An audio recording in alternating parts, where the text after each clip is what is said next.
섹터를 떠나서 증시 전체가 크게 조정이 오는 중이고, 목요일에는 최근 강세였던 유가가 하루에 거의 7% 떨어지면서 60불대 밑으로 내려왔고, 이것은 지난 10월 이후 가장 큰 하락세였습니다. 제가 그동안 3월 중순부터 4월 말까지 정유소 정비 기간이나 4월 초 오펙 회담을 전후로 조정이 올 가능성이 있다고 말했기 때문에 조정이 올 때 과연 어떻게 대처해야 하는지에 대한 질문이 많았습니다. 투자에는 정답이 없고 결과만 있을 뿐이라 본인의 경험을 토대로 자기에게 가장 잘 맞는 방법을 찾아야겠지만 일단 저에게 가장 잘 맞는 방법을 설명해 드리겠습니다. 조정을 대처하는 방법은 크게 두 가지입니다. 이건 비단 석유 주식뿐 아니라 모든 주식에 똑같이 해당되는 방법이지만 실제 이해를 돕기 위해 CPE라는 석유 주식을 예로 들겠습니다. 현재 석유 주식에 투자하시는 분들 상태는 장기적으로 주가가 우상향하겠지, 이런 기본적인 전제가 깔려 있습니다. 먼 미래가 아닌 올해만 한정해서 보더라도 전통적으로 사람과 물류의 이동이 늘어나서 석유 수요가 증가하는 여름이 다가오고 있고, 백신이 많이 보급되면서 실제 유동 인구도 늘어나서 수요가 전반기보다 살아날 거라는 전제입니다.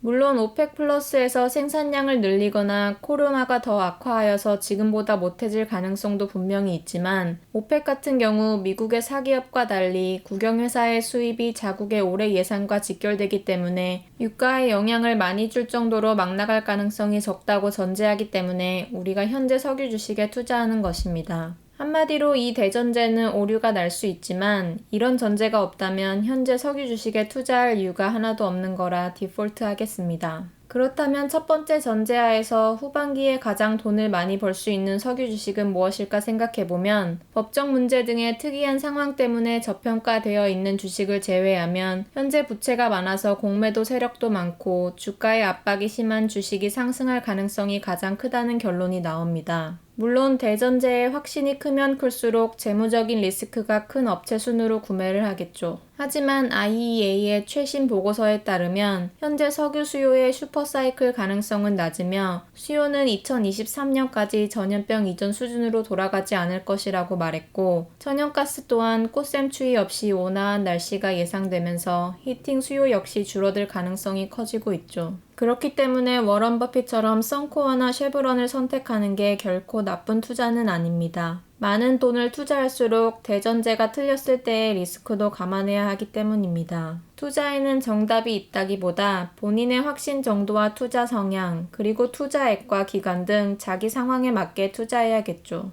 아무튼 CPE가 가장 많이 오를 가능성이 있다는 게 아니라 단순히 이해를 돕기 위해 예를 들어 봅시다. 제가 카지노 주식 중에 자산 가치가 높은 텍사스 지역의 생산자라고 소개한 PVAC, LPI, CDEV, CPE 중에서도 당시 파산 가능성이 있는 유일한 회사라고 했고, 안전제의를 추구하는 제 성향상 CPE가 말도 안 되는 저평가받던 시절에도 쳐다보지 않았습니다. 저 중에서는 LPI가 그나마 적은 리스크 대비 리턴이 가장 좋아 보여서 추천을 했고, PVAC가 주니퍼 투자를 통해 50% 이상 주가가 희석될 정도로 큰 제3자 유상증자를 해서 리스크가 0이 되었을 때 모으기도 했습니다. 하지만 어느 시점에서 CPE를 집중적으로 모으기 시작합니다. 로테이션을 설명한 제 동영상에서 OVB랑 비슷한 DVN이 좋은 로테이션 파트너라고 했지만 그건 일반적으로 오르락 내리락 하는 경우일 때고, 유가 상승 느낌이 들 때는 현재 들고 있는 주식에서 조금 더 위험하지만 리턴이 큰 주식으로 로테이션을 하고, 지금처럼 단기적으로 급등했거나 조정이 올 수 있다고 생각되는 경우는 반대로 리스키한 종목에서 안전한 종목으로 갈아타는 게 일반적인 로테이션 방법입니다. 다시 말하지만 이 주식 로테이션이라는 기법은 석유라는 똑같은 물건을 유가라는 기준 가격에 파는 석유 섹터 내에서만 100% 효과가 있는 방법입니다.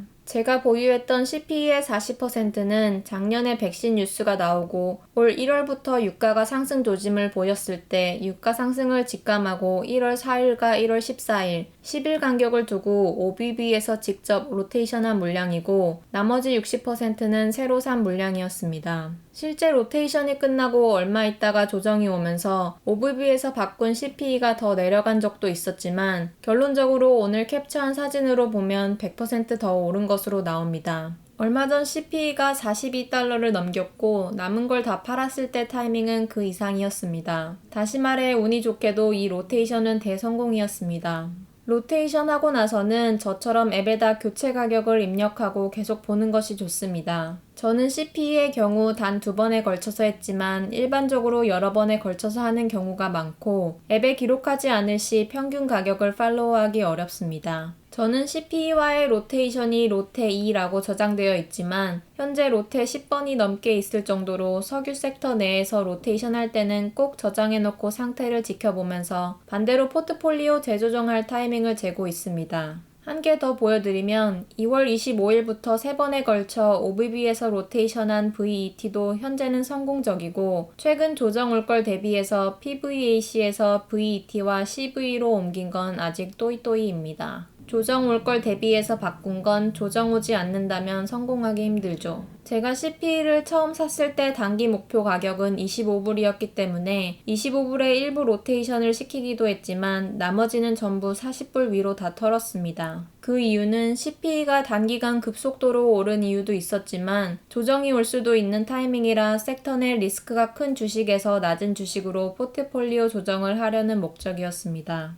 그래서 현금 주고 산 주식들은 일부 현금으로 들고 있고 나머지는 CVE나 VET로 옮겼고 정확히 OBB에서 이동시켜서 올랐던 물량만큼 그대로 OBB로 옮겼습니다. VET나 OBB 같은 경우는 CPE보다 덜할 뿐이지 유가 흐름에 따라 주가 변화가 심하지 않은 부류의 주식은 아니지만 CPE로 운 좋게 기대 이상의 이득을 낸 것도 있고 OBB 같은 경우 원래 OBB에서 옮긴 거라 조정이 크게 와서 OBB가 1월 초 가격으로 다시 회귀한다고 해도 이미 로테이션만으로 100%의 수익을 올렸기 때문에 부담이 없었죠. 즉 조정 오기 전에 대처하는 방법으로 이렇게 단기 급등했거나 유가 변동에 따른 주가 변화가 심할 수 있는 주식에서 덜 심한 주식으로 옮긴다면 조정이 오면 오는 대로 좋고 안 오면 오지 않는 대로 같은 섹터 주식이라 주가 상승을 그대로 즐길 수 있는 효과가 있습니다. 조정이 올 것을 미리 안다며 100% 현금화를 해서 조정이 오고 나서 낮은 가격대에 다시 들어가는 게 낫지 않냐고 질문할 수 있는데 집값이 너무 오른 것 같아서 집값 내려가면 사야지 하고 기다리다 몇 년째 계속 올라서 결국 집 사길 포기하는 사람이 있는 것처럼 조정이라는 건 지나고 나서 보면 그게 조정이었다는 걸 아는 것이지 예측하는 건 불가능하고 설사 조정이 오더라도 얼마나 지속될지 모르기 때문에 제때 못 올라타서 작은 것에 집착하다 결국 큰 그림을 보는 건 실패할 수도 있습니다. 어느 정도 현금을 들고 있는 건 현명하지만 후반기에 나아질 거라고 예상한다면 전부 다 빼서 소탐대실할 필요가 없죠.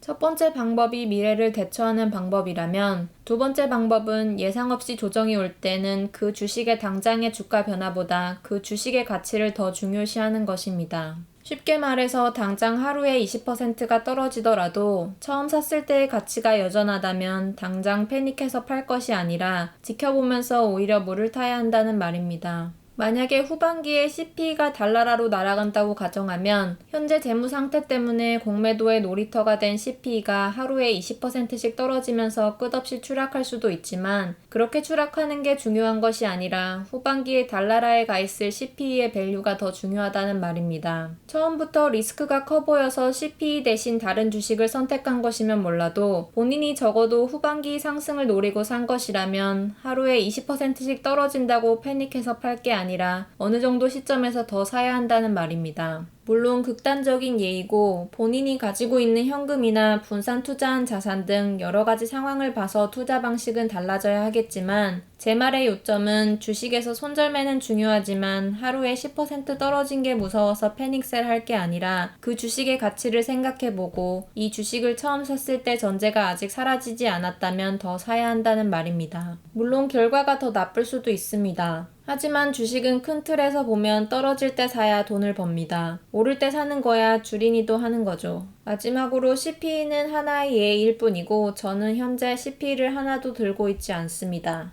그리고 조정이 온다고 생각하신다면 지금 가장 먼저 해야 할 일은 본인이 지켜보고 있는 주요 주식들의 최근 최고가를 기준으로 주가를 비교할 수 있게 저장해 놓는 것입니다. 만약에 조정이 온다면 각 주식들이 어느 정도씩 떨어지는지 체크하는 것도 중요합니다. 물론 많이 떨어지는 주식은 그 이유가 있기 때문에 나중에 많이 떨어진 걸 들어가는 게 꼭 옳다는 말은 아니며 조정이 왔을 때 들어갈 종목들 위주로 피어그룹과 연계해 참고하는 게 중요합니다. 마지막으로 이건 현재 제 5일 주식 포트폴리오이고 저는 평단가도 낮고 이미 목표 이상의 수익을 올렸기 때문에 유가 변화에 덜 민감한 안전한 주식으로 옮기기보다 일반적인 플레이를 하고 있고 대신 현금을 확보하고 다른 섹터에 분산 투자를 많이 하는 편입니다. 그래서 따라하는 건 추천하지 않습니다. 밑에 캐나다 주식들은 그냥 저평가로 보이는 주식들 중 아무나 하나 걸려라 라는 심정으로 8개 회사에 펼쳐둔 것입니다. 그리고 머릿속에 꼭 기억해야 할 3가지는 첫째는 현재 오일 업스트림 회사들의 주가는 현재 유가나 천연가스 가격에 비해서도 아직 낮은 편이고 둘째는 현재 생산 단가는 코로나 전보다 더 낮다는 것 그리고 마지막 셋째는 현재 대부분 생산량이 50불 근처나 아래에 해칭되어 있다는 점입니다. 한마디로 어느 정도 유가 조정에 대한 회사들 펀더멘털 타격은 생각보다 크지 않다는 말이고 유가가 올해 55불 위로만 유지돼도 나쁘지 않다는 말입니다. 오케이, 거기까지.